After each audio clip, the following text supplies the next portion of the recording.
Merci beaucoup. Bonjour à tous. Je tenais en premier lieu à remercier l'équipe VetInTech pour cette invitation chaleureuse à cette troisième, je crois, édition des Journées Numanima. Je dois avouer être particulièrement impressionnée par le dynamisme, l'enthousiasme et l'esprit novateur des deux, VetInTech et ce congrès de e-santé animale. Et c'est donc avec un très grand plaisir que j'aborderai ce sujet consacré aux outils de suivi en cardiologie des animaux de compagnie. Alors, quelques mots d'introduction pour rappeler que chez l'homme, le numérique, vous le savez, tient une place grandissante dans le domaine de la santé, la digitalisation étant en hausse, surtout depuis la pandémie Covid-19, ayant eu pour impact, entre autres, l'augmentation des consultations à la fois programmées et réalisées à distance. Selon un sondage Ipsos dont les résultats sont parus cette année, donc en France, à la question suivante: quel est le top 3 de l'utilisation des outils de santé connectés pour l'homme? Eh bien, la réponse fut la suivante. En numéro 3, la téléconsultation. En numéro 2, les applications de suivi de santé. Et en numéro 1, le top gagnant, c'était un outil du domaine cardiovasculaire, à savoir le tensiomètre connecté. Près de 60% des adultes interrogés ayant déjà utilisé au moins une fois un tensiomètre connecté et plus d'une personne sur 10 considérant l'utiliser souvent. C'est ainsi que ce sondage illustre le fait que la cardiologie est considérée comme une des disciplines médicales vedettes de la santé connectée. Alors, comment donc expliquer ce succès des objets connectés en cardiologie chez l'homme? Eh bien, il y a probablement deux explications, une explication malheureuse et une explication heureuse. Nous allons commencer par la malheureuse pour terminer par le positif, à savoir que les maladies cardiovasculaires sont très fréquentes chez l'homme et selon l'OMS, on considère qu'elle représente la première cause de décès dans le monde, en tout cas ces 20 dernières années, avec environ 18 millions de décès par an, soit à peu près un tiers de la mortalité mondiale.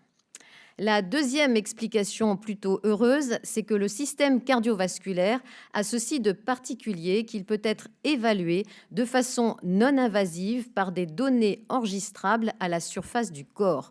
Donc c'est magnifique parce que le système cardiovasculaire est à l'intérieur de nous, mais à l'extérieur, en surface, on a des données qui permettent d'évaluer son état. C'est le cas de la fréquence cardiaque, de la pression artérielle systémique et aussi de l'activité électrique cardiaque. Vous savez que le cœur est cet organe merveilleux, magique, qui a une activité électrique. Cette activité électrique irradie à la surface du corps et l'on peut l'enregistrer par des électrocardiogrammes dits de surface par opposition aux électrocardiogrammes endocavitaires. Alors, quels sont donc les principaux outils connectés qui permettent d'enregistrer ces données de surface?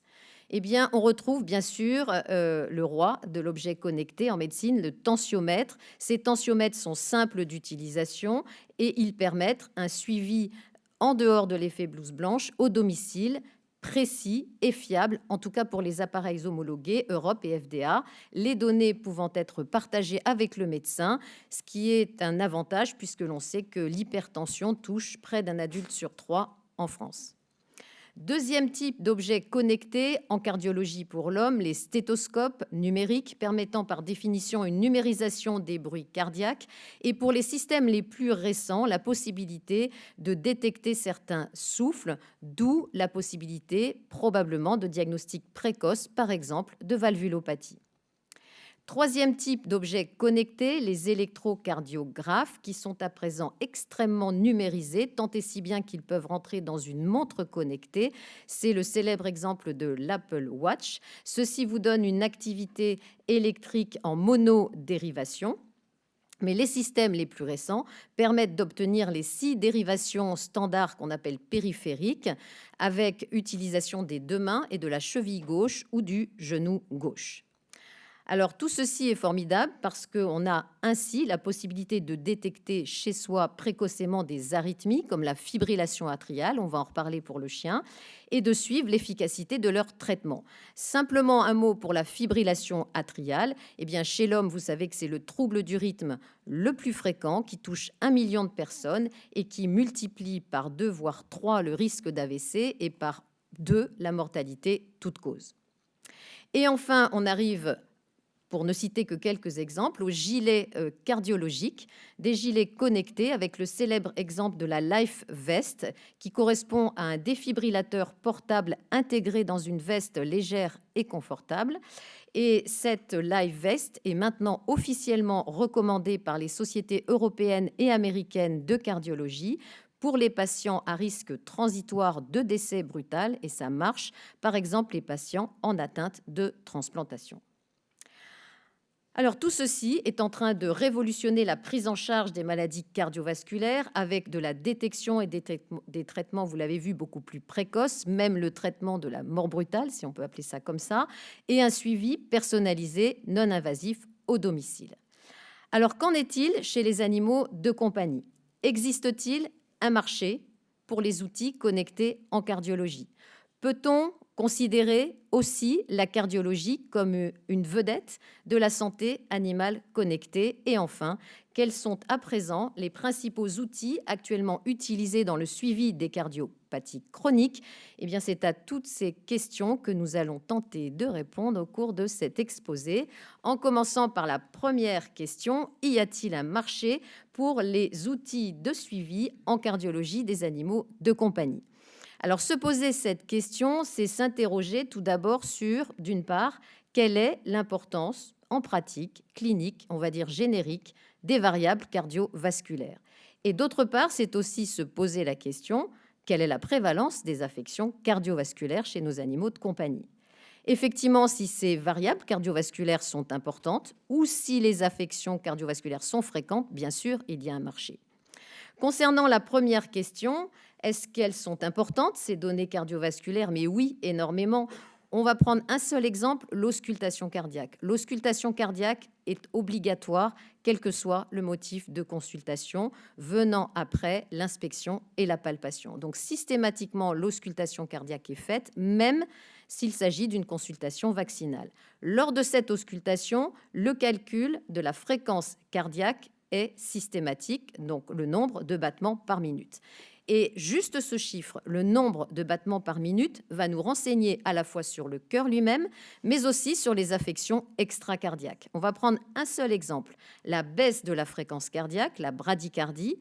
Certes, la bradycardie peut témoigner d'arythmies stricto sensu, comme le bloc atrioventriculaire du 3e degré, mais la bradycardie peut témoigner d'une insuffisance hépatique, d'une insuffisance rénale, d'une hypothyroïdie chez le chien ou de lésions cérébrales étendues, comme par exemple l'hydrocéphalie. Donc, oui, bien sûr, il y a un intérêt des outils connectés, simplement déjà de mesure et de suivi de la fréquence cardiaque qui n'est qu'une seule des variables de surface cardiovasculaire. Deuxième question, est-ce que les affections cardiovasculaires sont fréquentes? On va prendre le cas des cardiopathies stricto sensu, mais oui, elles sont très fréquentes, c'est pour ça qu'il y a des cardiologues, très très fréquentes. On va prendre l'exemple du chien. Eh bien, il est établi maintenant que 10% des chiens en consultation tout venant de première intention sont atteints d'une cardiopathie. Vous prenez le premier exemple, la cardiopathie acquise la plus fréquente du chien, la maladie valvulaire dégénérative mitrale, c'est 75% des cas de cardiologie. On dit que c'est le pain quotidien du cardiologue vétérinaire. Eh bien, vous savez qu'elle affecte majoritairement les chiens de petit et moyen format. Eh bien, il y a quelques années, on estimait que chez le cavalier King Charles, la prévalence, en tout cas en France, était de 40% dans cette race, qui était vraiment énorme. Même remarque pour finir concernant la myocardiopathie dilatée, qui est la cardiopathie prédominante chez les chiens de grand format. Eh bien, là encore, on a une prévalence extrêmement élevée et très préoccupante dans certaines races. On ne prendra comme exemple que le Doberman. En Allemagne, des collègues de Munich ont bien montré que la prévalence était très élevée, avoisinant 60%. Donc oui, elles sont fréquentes et oui, avec un O majuscule, il existe bien un marché pour les outils de suivi en cardiologie des animaux de compagnie. Alors, quels outils? On va passer par ordre chronologique. Les premiers que nous avons utilisés, il y a 10 ans maintenant, ça passe, ce sont les ECG connectés avec ce système Alive Core ECG correspondant à une coque iPhone à l'époque destinée au iPhone 4, mais qu'on peut séparer puisque ça communique par Bluetooth. On a donc deux capteurs qui, par Bluetooth, communiquent avec le téléphone et restituent ce qu'on appelle un tracé ECG monodérivation grâce à une application dédiée. C'est très simple d'utilisation. On positionne la coque avec ou sans le téléphone au niveau de l'aire d'auscultation cardiaque gauche dans l'axe du cœur, l'idéal étant d'imbiber la peau au préalable avec un peu d'eau ou de l'alcool. Mais c'est vrai que pour certains chiens qui ont une cardiopathie droite, avec cardiomégalie droite, c'était le cas de celui-ci, on utilisera l'aire d'auscultation cardiaque droite parce que l'amplitude des complexes QRS sera supérieure. Petit à petit, depuis 10 ans, le système s'est miniaturisé pour devenir cette petite plaque là de 18 grammes seulement, de 8 cm sur 3, que l'on peut donc utiliser chez les chiens de petit format et chez le chat et chez les chats consentants bien sûr. Alors, quel en est l'usage le plus fréquent en pratique? Eh bien, je vais vous faire une confidence. C'est un appareil qui ne me quitte jamais, que ce soit en milieu professionnel ou en dehors de la vie professionnelle. Pourquoi? Parce qu'il peut sauver des vies alors qu'il ne coûte pas tant que ça, il n'y a pas d'abonnement, c'est aux alentours de 150 €. Et je vais vous faire une deuxième confidence. En préparant cette conférence, il y a environ 2 semaines, nous avions une invitée à la maison qui s'est sentie essoufflée avec les mains moites. Et bien, en 30 secondes, on a fait le diagnostic. C'était une fibrillation atriale à fréquence cardiaque élevée, 160 quasiment battements minutes. Alors, qu'en est-il pour le chien? Eh bien, pour le chien, c'est pareil, comme pour l'homme. On est un certain nombre à utiliser cette toute petite barrette pour le suivi au domicile des arythmies, notamment la fibrillation atriale, on va en voir un exemple, et pour contrôler l'efficacité de leur traitement, en ayant conscience, bien sûr, que ça ne remplace pas l'examen Holter sur 24 heures, mais c'est quand même beaucoup plus léger. Alors, je vous présente Hector, 3 ans, atteint de myocardiopathie dilatée. Il s'essouffle depuis quelques semaines et on le comprend. Il est atteint d'une fibrillation atriale avec une fréquence cardiaque élevée, 220 battements par minute. Comme chez l'homme, on en a parlé chez l'homme, la fibrillation est une des arythmies les plus fréquentes du chien, encore plus chez les chiens de grand format et qui plus est atteint de myocardiopathie dilatée. Traitement de cette fibrillation, la propriétaire rapporte une nette amélioration, mais quand on contrôle en milieu clinique le tracé électrocardiographique, on retrouve la fibrillation, ça n'est pas une surprise, mais une fréquence élevée, certes un peu plus basse, 200 battements minutes, mais élevée tout de même. Deux questions. Est-ce que le traitement est inefficace ou est-ce qu'on a un effet blouse blanche lié à l'émotivité, puisque la fibrillation atriale est sensible aussi au système para-orthosympathique. Alors, pour répondre à la question, on a décidé de prêter à la dame le système Alive Core une semaine. On lui a bien expliqué comment positionner la coque et comment ça fonctionnait. Et on a eu la solution très simplement, sans faire d'examen Holter. C'était bien un effet blouse blanche. Hector à la maison est beaucoup plus calme. Voici le type de tracé de grande qualité que la dame faisait plusieurs fois par jour. Et vous voyez qu'au domicile, on avait une fréquence qui était divisée par 2. L'objectif thérapeutique était bien atteint. On ne change pas le traitement puisque l'objectif thérapeutique dans ce cas-là est une fréquence cardiaque moyenne inférieure à 120 battements par minute. Alors, ce ne sont plus des animaux, des carnivores domestiques, mais sachez que c'est très utile pour d'autres usages vétérinaires, puisqu'on a développé aussi la cardiologie des reptiles. Donc, vous pouvez l'utiliser chez les ophidiens, ça marche très bien en positionnant le système sur le choc précordial. Pour la tortue, en mettant les 2 membres antérieurs sur les 2 capteurs. On voit chez un pogona ici, on le met sur le dos et on positionne juste la coque sur la partie ventrale. Et puis en faune sauvage, c'est très pratique parce que c'est peu contraignant et on a obtention rapide de tracé ECG. Et on doit en général être assez rapide dans ces circonstances.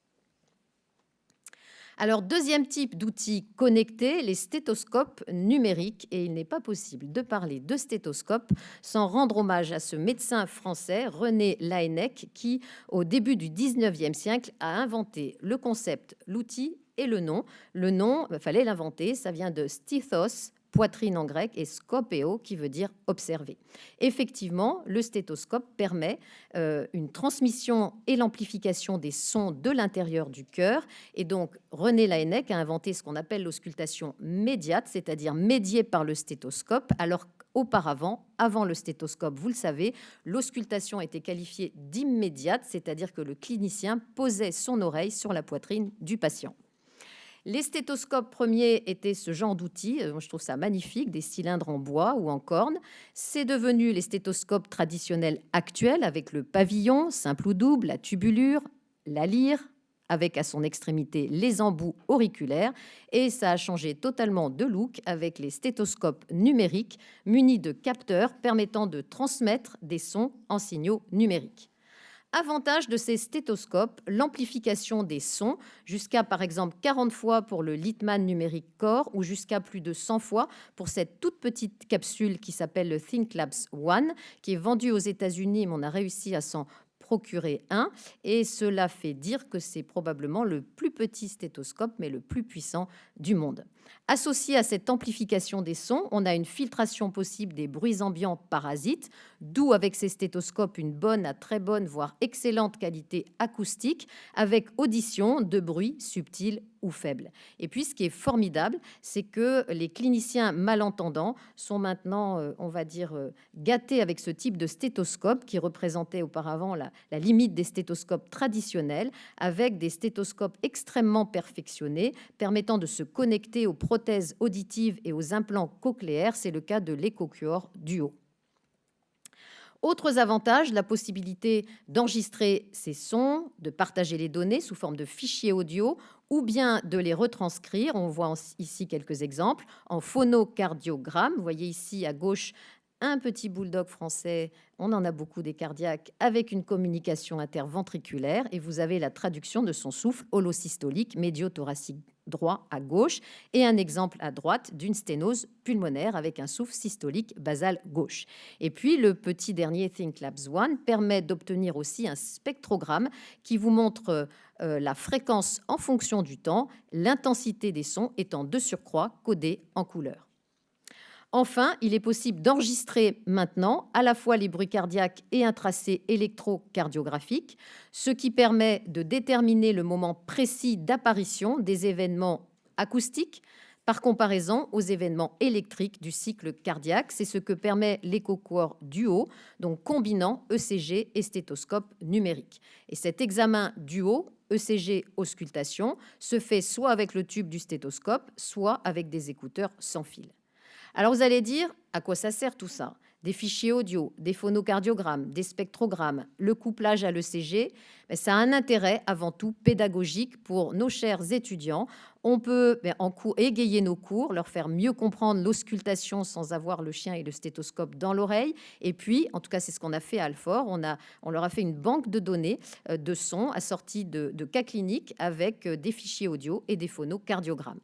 C'est aussi pédagogique pour le propriétaire qui adore écouter le cœur de son animal. On voit un exemple ici très simple de persistance du canal artériel. Vous avez l'enregistrement couplé ECG et phonocardiogramme avec le système EcoCore. C'était un souffle classique continu systolo-diastolique de persistance du canal artériel, occlusion endovasculaire et à la fin, plus de souffle, le propriétaire est heureux et on peut vraiment avoir une concrétisation de l'efficacité chirurgicale.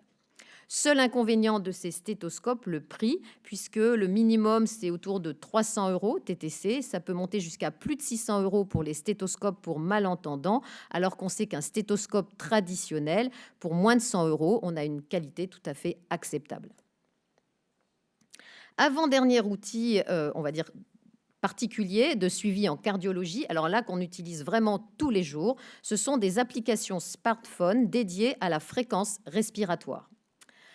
Et notamment la fréquence respiratoire au domicile par le propriétaire. Alors quel est donc l'intérêt du calcul de la fréquence respiratoire par le propriétaire. Eh bien, une étude s'était intéressée il y a quelques années à diverses variables potentiellement prédictives de la résolution d'un œdème pulmonaire cardiogénique chez des chiens cardiopathes atteints d'une des cardiopathies acquises qu'on a évoquées précédemment. Alors, il y avait des variables compliquées, des variables écho-Doppler issues du Doppler tissulaire et un biomarqueur cardiaque, le NT-proBNP. Et il y avait tout simplement la fréquence respiratoire calculée par un vétérinaire en milieu clinique et la fréquence respiratoire calculée à la maison par le propriétaire. Et quelle ne fut pas la surprise de constater que le meilleur facteur prédictif de résolution de l'œdème pulmonaire, c'était le plus simple, à savoir la fréquence respiratoire calculée à la maison. Depuis, il a été montré que l'idéal, c'est de calculer cette fréquence respiratoire quand le chien dort avec un seuil de 30 mouvements respiratoires par minute. Pourquoi ce seuil? Eh bien, parce que quasiment tous les chiens, 98% exactement, avec insuffisance cardiaque congestive résolue, ont une fréquence respiratoire inférieure à 30 mouvements respiratoires par minute. D'où la recommandation du consensus du Collège américain de médecine interne ACVIM d'inclure le calcul de la fréquence respiratoire dans le suivi de l'insuffisance cardiaque congestive lors de maladies valvulaires dégénératives mitrales chez le chien. Alors avant les applications, on faisait travailler les propriétaires, on leur faisait tenir un agenda incluant les valeurs de fréquence respiratoire. Ils étaient très contents, très fiers, mais c'était un peu fastidieux. Tout est simplifié maintenant avec les applications. Vous en avez deux, une qui s'appelle Suivi Chien, créée par Seva, une autre par Boehringer Ingelheim, MyPet Heart to Heart, et une petite dernière par Invoxia, Respidog. Alors l'avantage de ces applications, c'est que la méthode est simple. Il suffit de taper, par exemple, pour la suivi chien au milieu du cœur ici à chaque respiration et la fréquence respiratoire va se calculer automatiquement sur un décompte de 30 secondes et puis on pourra obtenir au bout d'un certain nombre de valeurs une courbe de fréquence respiratoire en fonction du temps et par exemple chez ce petit chien cardiaque on est rassuré puisque quand il dort on voit que la fréquence respiratoire est toujours inférieure à 30 mouvements respiratoires par minute. Alors tout ceci a d'autres avantages, ça permet de rassurer le propriétaire, en particulier si le chien s'est essoufflé dans la journée, si quand il dort, la fréquence est inférieure à 30, c'est très rassurant. On va donc limiter pour lui et pour l'animal le nombre d'examens potentiellement stressants et coûteux, comme la radiographie de thorax, on en fait moins maintenant, et on va moduler également le traitement en fonction de la fréquence respiratoire et notamment des horaires d'augmentation de la fréquence respiratoire. C'est ce qu'on appelle la chronomédecine et ici donc la chronocardiologie. Un mot pour finir avec les colliers connectés. Je pense qu'entre Mac et PC, ça a peut-être dû se décaler, c'est pas grave. Colliers connectés, alors dont on commence juste l'usage en cardiologie, on est à la fin de la chronologie, mais qui semble prometteur. Alors, on a vu que la fréquence respiratoire et la fréquence cardiaque étaient deux variables princeps de suivi en cardiologie au domicile. Mais il y a des inconvénients avec ce qu'on a évoqué. Par exemple, oui, la fréquence respiratoire peut être bien calculée manuellement par un propriétaire. Le seul souci, c'est qu'il va le faire 30 secondes. Il va peut-être renouveler une deuxième fois. Donc, au plus, 1 minute par 24 heures. 1 minute par 24 heures, c'est moins de 0,1% de ce qui se passe dans la journée. La fréquence cardiaque, c'est la même chose. Ça va être calculé sur un petit temps. Et manuellement, c'est beaucoup plus difficile que la fréquence respiratoire pour le propriétaire. On va lui demander de palper le choc précordial, donc c'est moins évident. Et on voit ici à gauche le petit agenda de ce propriétaire aguerri à la fréquence respiratoire. On voit que la fréquence cardiaque, il n'a réussi que dans 10% des cas.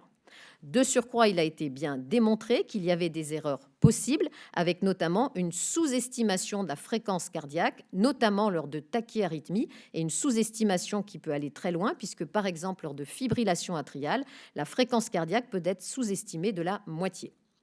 D'où l'intérêt d'outils qui pourraient mesurer pendant un temps beaucoup plus long que 30 secondes ou 1 minute ces deux variables et les mesurer bien sûr de façon fiable, notamment pour la fréquence cardiaque.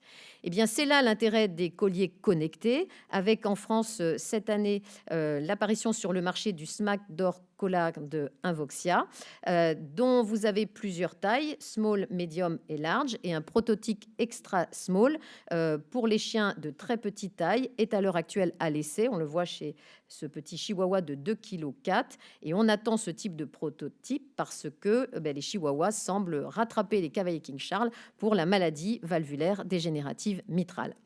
Il y a associé à ça une application iOS et Android. Il y a bien sûr d'autres fonctions de ce collier comme un suivi GPS, mais c'est déjà proposé par d'autres. Ce qui nous intéresse en cardiologie, c'est la fréquence cardiaque et la fréquence respiratoire. Alors, quel est le principe de mesure? La fréquence cardiaque, eh bien, elle est mesurée par sismo, j'aime bien ce mot, sismocardiographie. Donc, c'est une technique qui est issue des techniques d'enregistrement de l'activité sismique, sauf que là, ce sont les secousses enregistrées au niveau de l'encolure et liées au battement cardiaque. Et c'est le même principe pour la fréquence respiratoire. Avantage, c'est que le système va se mettre à calculer que quand l'animal est immobile. Et c'est ça qui nous intéresse en cardiologie pour les raisons qu'on a évoquées. Donc, quand le chien va être immobile, au moins 40 secondes, les mesures commencent, non pas sur 30 secondes ou 1 minute, mais 1 à 5 minutes, en moyenne 3 minutes. Ça va être réactivé toutes les 15 à 30 minutes. Donc, au bout d'une journée, on aura au moins 1 heure d'enregistrement. D'où des courbes, bien sûr, en fonction du temps, en sachant que ces mesures ont été montrées comme fiables à 97% et 99% pour respectivement fréquence respiratoire et fréquence cardiaque. Avec ce type d'outils, il est possible aussi d'obtenir ces jolis graphiques en rouge là, qui sont l'équivalent de ce que l'on appelle, lorsqu'on fait des examens Holter, les diagrammes de points carrés. Donc, quand on fait un examen Holter, on a ce type de diagramme. Qu'est-ce que c'est? Eh bien, à partir d'une série temporelle de battements cardiaques, il y a une représentation graphique avec en abscisse tout simplement la durée entre deux battements et en ordonnée, on lui associe la durée précédente. On a donc par ce graphique une représentation de la variabilité de la fréquence cardiaque qui est propre à chacun d'entre nous, mais à chaque animal ici.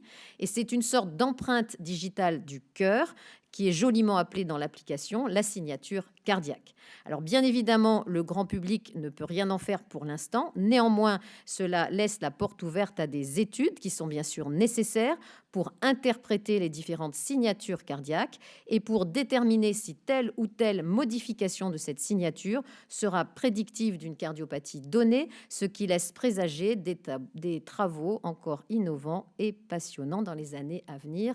Je vous remercie de votre attention.